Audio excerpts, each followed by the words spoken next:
lawyers, you'll be able to appreciate this. He just got his LSAT score back. He did perfect. He got a perfect score on his LSAT. So I'm going to keep track of him. So in this video, I'm going to give you the only 3 things you need to know in order to get your goal LSAT score. Whether your goal is a 175 or a 155, these are the only 3 principles you need to know for your LSAT journey. So this is exactly the principles that I used. I'm a 180 scorer. I'm one of only 100 people in the entire world to get the score. I'm the only Latino in the entire world to get the score. And I'm an LSAT tutor. I've gotten people to 174s, gotten them into Harvard Law School, gotten people to perfect accuracy. And there's just so much like BS and so much oversaturation of info, LSAT info, gimmicks, hacks out there that I just want to give you like the only 3 things you need to know in order to get your goal score. This is no BS, this is no fluff, no gimmicks, no hacks. This is the only 3 things you need to get the score that you want. So alright, the first one, and it'll probably only take like 10 minutes, so just give me 10 minutes of your time and take notes if you can. And yeah, alright, let's get into it. So the first one is the first principle that you need to know is probably the most important one for all of the LSAT. So it is putting accuracy over speed. So whether or not you're doing, logical reasoning or reading comprehension, accuracy over speed is the number 1 principle on the LSAT. So what does this mean? The most common question I get asked about the LSAT, and that any other LSAT tutor gets asked, is, hey, how do I go faster? I'm not finishing a section. How do I speed up? And this is like the complete wrong way of looking at it. So on the LSAT, always remind yourself accuracy over speed. Focus on the one question right in front of you. Focus on getting that one question correct. When you open the LSAT, the first thing you should do is turn off the clock and never think about time. Only focus on getting the question right in front of you correct. That should be your only focus, however long it takes. Go slow reading the sentence. Don't worry about speed. Really understand what you're reading. Don't move on to the next sentence until you've understood what you've just read. On logical reasoning, what does accuracy over speed looks like? Again, this looks like not moving on to the next sentence in the passage until you've understood what you've just read. And it definitely doesn't mean jumping to the questions first. That is the worst advice ever. That's a gimmick, that's a hack. Don't BS the test. Master the test, understand it. It's not trying to trick you. Go slow. So on logical reasoning, accuracy over speed means going one sentence at a time, engaging, having some sort of reaction to every sentence you read. And then once you've understood the passage and read it, it's pausing and predicting, hey, what was the argument of this passage? What are holes I could find in it? What's wrong with this argument? And then once you go to the question, it's not jumping into the answers. It's pausing after you read the question and saying, hey, let me make a prediction on what the answer is. And I promise you, this is what's going to separate you from everyone else taking the LSAT. Everyone else is speeding through the passage. They read the question first or they jump into the answers. Whereas you're going to go slow. You're going to understand what you're reading. You're going to go sentence by sentence, engage with each sentence. You're going to make a prediction before you look at the answer choices. Once you do all that work up front, you're going to be so confident going into the answer that you'll be able to ruthlessly eliminate and choose. So this is the most important advice on the LSAT. Accuracy over speed. Slow down to speed up. Make predictions. Understand what you're reading. Go slow. So that's logical reasoning. What does accuracy over speed look like for reading comprehension? Well, again, this means not moving on to the next sentence until you've understood what you've just read. Going slow, understanding what you're reading.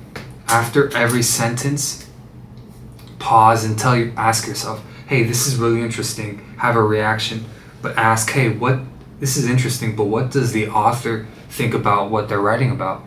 Because a big part of reading comprehension is just continuously after every sentence pausing and asking, hey, this is interesting, but what does the author think about the topic? What does the author think about this topic? After every sentence, go back to that one question. What does the author think about this? Go slow, understand each sentence, and by the end of the reading comprehension passage, pause and think, hey, what did I just read? If I had to summarize what I just read, the main point in 2 to 3 sentences, what would that be?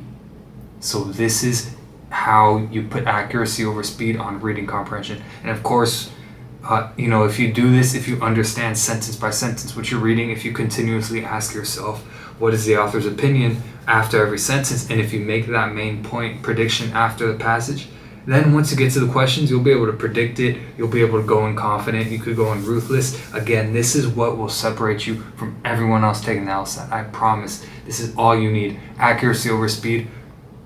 Tattoo that in your brain. Whenever you take any LSAT question, think accuracy over speed. Slow down to speed up. Go slow. Understand each sentence. Make predictions. Put the work up front so that you have the privilege and the confidence of going into the answers ruthlessly and confidently, whereas everyone else has it flipped. They go fast and the LSAT is beating them up. No, if you put the work up front, you'll be able to take control of the LSAT. Okay, so that's principle 1. So principle 2 is 1 hour of LSAT studying a day is more than enough to beat the LSAT. 1 hour each day, 1 hour studying every day. That is principle number 2.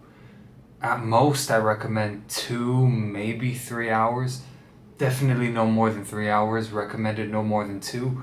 1 hour of focused LSAT studying per day is more than enough to beat the LSAT. 1 hour each day. 1 hour each day. 1 hour each day. Keep this principle in the back of your head. This is the exact method and study time that I did for my path to get a 180 to what I give my students. And like I said, I'm an LSAT tutor. If you're interested, go in the description below. It's $10 an hour of tutoring. We meet weekly. You get literally everything I know on the LSAT. We already have students like getting 174s, getting into Harvard, getting -2s on their sections, getting 100% accuracy. Go check it out. It's, if you're interested in it, check it out, description below. But okay, let's get back into it. So 1 hour a day LSAT studying is all you need, and this is the exact schedule.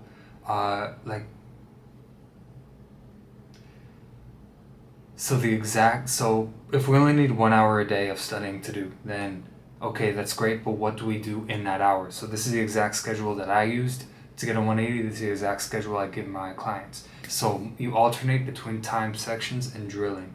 So Monday, for example, you do a time section of logical reasoning. Tuesday, you do drilling of logical reasoning.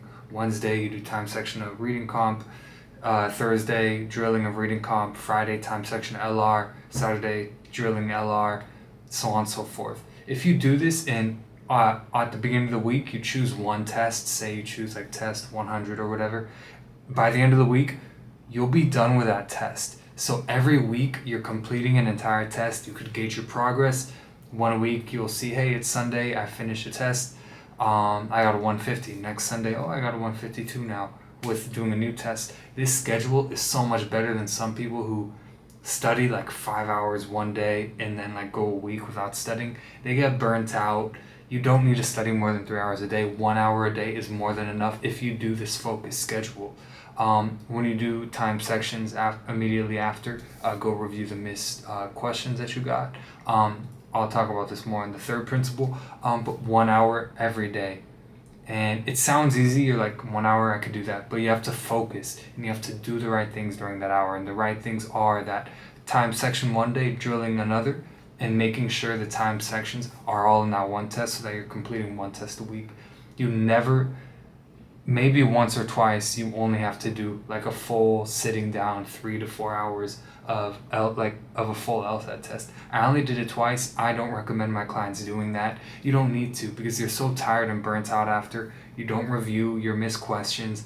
You don't want to study for the next day. It's just way too much. When the LSAT is broken down into sections, you get a minute break on the official ones and 10-minute halfway. So there's no reason why you should study for 3-4 hours on one time and do a full test or any other way. Just do 1 hour studying a day, time section drilling.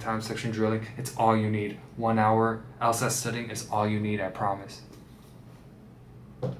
Okay, all right. Let's go to the final, last one, the third one, which is rigorously review your mistakes. This is so important because I see so many people who they'll miss a question, they'll look at the right answer, just 5 seconds will be like, okay, I see why the right answer is right. They'll move on. No, each missed question is like a golden opportunity. This is where you improve, I promise. When you miss a question, this is exactly what you do. You pause and you do it blind again. You redo the question blind, which means you don't look at what the correct answer is. You try again without knowing the correct answer. You go slow, you go even slower, you make sure you completely understand it, and if you still get it wrong, then if you're one of my clients, you have complete access to me. And you could always ask me, but if you're not one of my clients, you could just Google it. Just be careful, Google's kind of weird. But figure out what the right answer is and really dive deep. Hey, why is the right answer right? Why is the wrong answer wrong? Why did I choose the wrong answer? What was tempting about it? Really dive deep. Spend so much time on missed questions. Review missed questions like they're gold, because they are. They are what is going to improve your LSAT score. So if we go back to the study schedule of 1 hour a day, say Monday you do a time section that'll take 30 minutes or an hour depending on accommodations. Then immediately after finishing, go review rigorously on the questions you missed in that time section. And then the next day, Tuesday, when you're drilling basically means you do one question at a time. If you miss a question, then you immediately check it right even before moving on to the next question. And again, this is why doing a full test makes no sense, because if you do a full test, you won't have that rigorous review after missing a question, because you'll be so tired after sitting through 3-4 hour tests. If you do review, you'll half-ass it because you're so tired. If you put it off for the next day, the missed question will be out of your head. It'll be so far away that you won't really remember why you got it wrong. This is why the 1 hour of studying a day is so important. 1 hour studying, 1 hour a day, 1 hour a day, 1 hour a day, with the schedule I gave. 1 hour a day. And then rigorously review your missed questions. If you do these 3 principles, 1, accuracy over speed, going slow, turning off the clock, doing the work up front, understanding every sentence. If you do that, if you study 1 hour a day with alternate time section drilling, doing 1 full test a week, and if you rigorously review your missed questions, that's all you need to beat the LSAT, to get your goal score. It's just a matter of time. That's all you need. These 3 things, write them down, put on your wall every day before you do your 1 hour of studying. Review these 3 principles. I promise it's all you need. Put it on your wall. It's all you need. It's just a matter of time. So if you're interested in more studying, if you're interested in getting tutoring, look at the description down below. You can get my services there, and if you have any other questions, comment them down below. And yeah, those 3 things, keep them in your mind. Accuracy over speed, which basically means making predictions, going slow, understanding what you're reading. After reading the RC passage, thinking, okay, what is the main point of this in 2 to 3 sentences? All those things, accuracy over speed, that's number 1. 1 hour a day studying, that's all you need. 1 hour, no more, no less. And then rigorously review your missed questions. That should be everything. Okay, all right, I'll see y'all. Bye.